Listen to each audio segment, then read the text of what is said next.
believe it, yeah. You spoke my name and my heart came to life. I believe it, yeah. I wanna sing about it, I wanna scream and shout it. I'm gonna sing it right now. At the top of my lungs I sing, with all of my heart I will praise you. God, you are everything. You're the reason I lift my voice. At the top of my lungs I'll sing, with all of my heart I will praise you. God, you are everything. You're the reason I lift my voice. At the top of my lungs. Yeah, at the top of my lungs.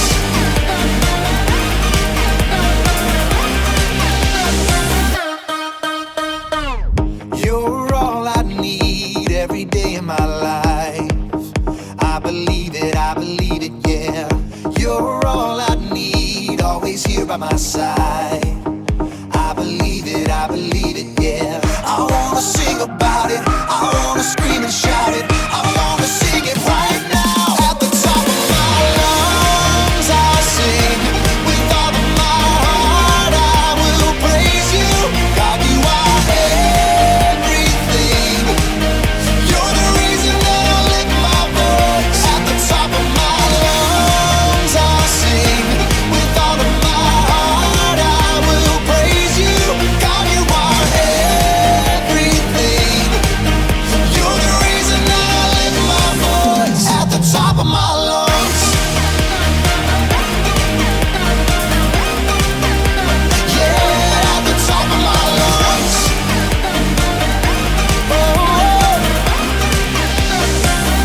At the top of my lungs. I'm gonna scream it, oh, I'm gonna shout it. I'm gonna sing it out. At the top of my lungs. I'm gonna scream it, oh, I'm gonna shout it. I wanna sing it right now. At the top of my lungs I'll sing, with all of my heart I will praise you. God, you are everything. You're the reason that I lift my voice. At the top of my lungs I'll sing, with all of my heart I will praise you. God, you are everything. You're the reason that I lift my voice. At the top of my lungs I'll sing, with all of my heart I will praise you. God, you are everything. You're the reason that I lift my voice. At the top of my lungs. At the top of my lungs. Yeah, at the top of my lungs.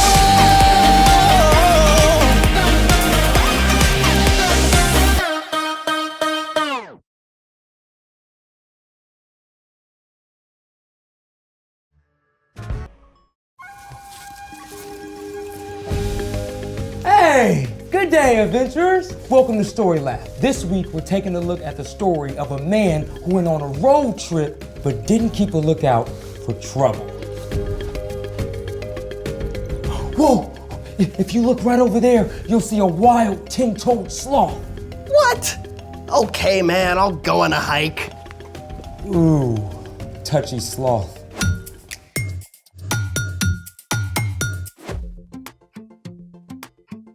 Hey, I'm Carter. Currently flying solo till my buddy, Zeke, gets back from his hike. This week we're talking about what it looks like to live like Jesus. You know, I hope he's doing it. Zeke! Are you okay? I'm fighting the door.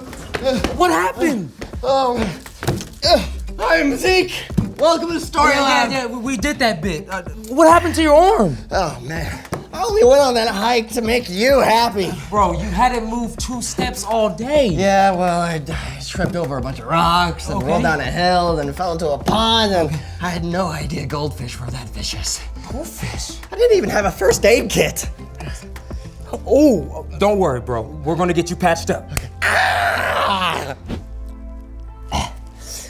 Thanks. Survival 101. When you hike, take a first aid kit. What if your friend shoves you out the door before you can find your first aid kit? Dude, you could have grabbed this. Fine, but say I take the kit and it turns out my best friend used the last Band-Aid. Okay, well, even if you find yourself without official first aid, there are still ways to patch yourself up. Really? Really? Let's try it. Today, we're gonna take a look at plants that help treat injuries. Let's set the scene. You're in the woods. You meet a bear! You meet a bear! Oh, wait. You race through the brush to get away, right through a briar patch. You get a giant gash on your arm. A giant gash on your arm? Right. Oh, the pain! The excruciating pain! Tell my story and tell my mom I love her. Bravo! Bravo! But you're not dead. Got it. First thing, you need to cleanse that wound with an antiseptic. Ooh, an antiseptic is something that stops or kills bacteria that can make you sick. The juice of an aloe vera plant is antiseptic. First, wash the wound out with water. Then, snap off a piece of the aloe vera and apply the juice to the wound.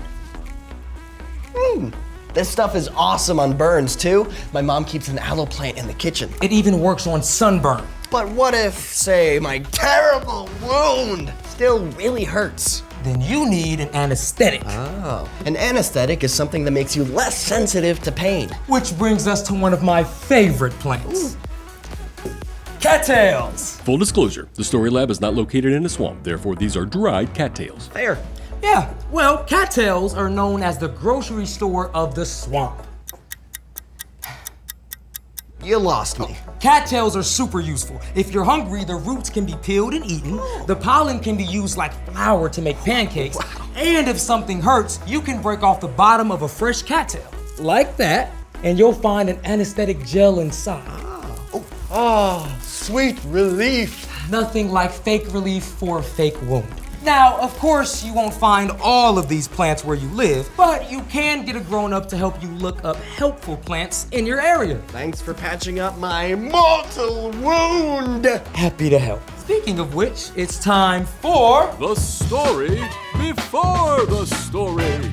Today we're in the book of Luke. During his time on earth, Jesus traveled to many towns and cities, teaching people about God. To help people understand, he often used parables. Parables are short stories that teach a lesson. They often use everyday objects and situations. Jesus was a master storyteller. His stories helped people think for themselves, make connections, and remember what he said. Which is where our story starts. Take it away. Hey there, adventurers, I'm Brian, and today we're talking about what it looks like to care for one another. But before we get to Jesus' story, I want to share something that the Apostle Paul wrote, carry one another's heavy loads. If you do, you will fulfill the law of Christ. The story Jesus told is an incredible picture of what that can look like. One day, as Jesus was teaching, a man who was an expert in religious laws stood up to test him. Teacher, what must I do to receive eternal life? What is written in the law? Love the Lord your God with all your heart and with all your soul. Love him with all your strength and with all your mind. And love your neighbor as you love yourself. You have answered correctly. Do that and you will live. But who is my neighbor? I mean, really, that's a very broad term. Seems like a reasonable question, right? But here's the catch. What this man really wanted to know was the least he could do to keep God's laws. Like, you have to love the person who lives 2 doors down, of course, but if they live around the corner, don't worry about it, you can just ignore them. No. God's kingdom is about way more than rules, it's about our hearts. Jesus knew what was in the law expert's heart, so instead of giving him just a direct answer, Jesus told a story. Now, if we heard that story today, it might sound something like this. A man was walking down from Jerusalem to Jericho. Boy, oh boy, such a beautiful day. What could possibly go wrong? On his way, the man was attacked by robbers. Get him! Take his clothes! I got his shoes. They beat up the man, and took off, leaving him half dead. Ouch. Now a priest was traveling that road too. Help! Ugh, how vulgar. He's probably some sinning sinner who got what he deserved. Sinner. I'll pray for him. Probably. The priest crossed to the other side of the road and passed on by. As the day wore on, the injured man grew weaker and more desperate. At last, a worship leader came walking down the road. Help, please. Yuck. A nasty vagrant. I hate being around dirty people. It makes me feel icky. Ew. So the worship leader crossed to the other side of the road and passed on by just like the priest. The injured man began to lose all hope. But then, a Samaritan man came riding down the road. Now, at this time, Jewish people and Samaritans were enemies. They worshiped God differently and avoided each other. In fact, most Jewish people would travel many miles out of their way to keep from even meeting a Samaritan. The injured man probably expected the worst when he saw a Samaritan. Oh no!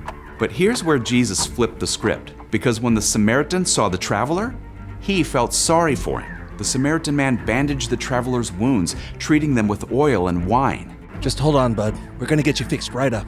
The Samaritan man put the traveler on his donkey and took him to an inn. I need a room.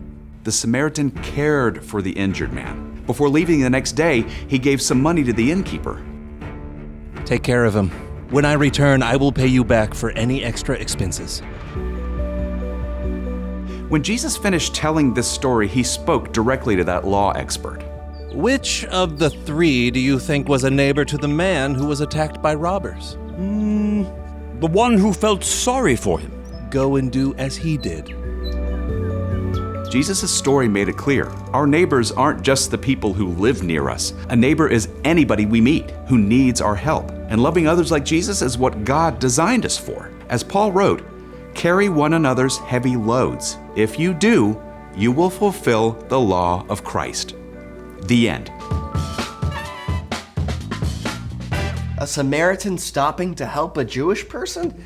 That would have been like, A Red Sox fan and a Yankees fan getting along. Well, Jesus certainly made it clear that God's love is for everyone, not just the people in our particular group. So, what's our part in the story? Well, God wants us to live and love like Jesus. And one of the best ways we can do that is by caring for one another, for the people that God puts in our path every day. so you could care for a friend by listening when they're sad or mad. Or by inviting someone who's alone at lunch to sit with you. Yeah, those are great suggestions. And often, caring for others looks like doing more than you have to. So, if mom tells you to clean up all the toys you left out, you could take care of your brother's toys as well as your own. Or you could volunteer to help your teacher move the desks before she asks. Jesus also reminded us that we can care for people who are different from us. Yeah, like giving a water bottle to someone on your rival soccer team. I say goal! I think you got it. See you next time. So here's the thing. Care for one another. Whether that's delivering snacks to a friend, emptying the dishwasher for your parents, Or helping a friend pack for his next hike. I'm way ahead of you. I already prepped my first aid kit. Oh, okay. All right, here we go. Yeah, how about we try a regular first aid? Did you restock it? Yep. Thanks for joining us in the Story Lab. See you next time. You remember to pack the trail mix, right? Yeah, we're gonna need that. Oh, perfect. Yes, perfect. We're I even gonna got need the one that. with chocolate. Plenty of bandages. And remember to avoid that goldfish pond. Oh, we'll be fine. They have an attention span of like 4 seconds. Vicious, man.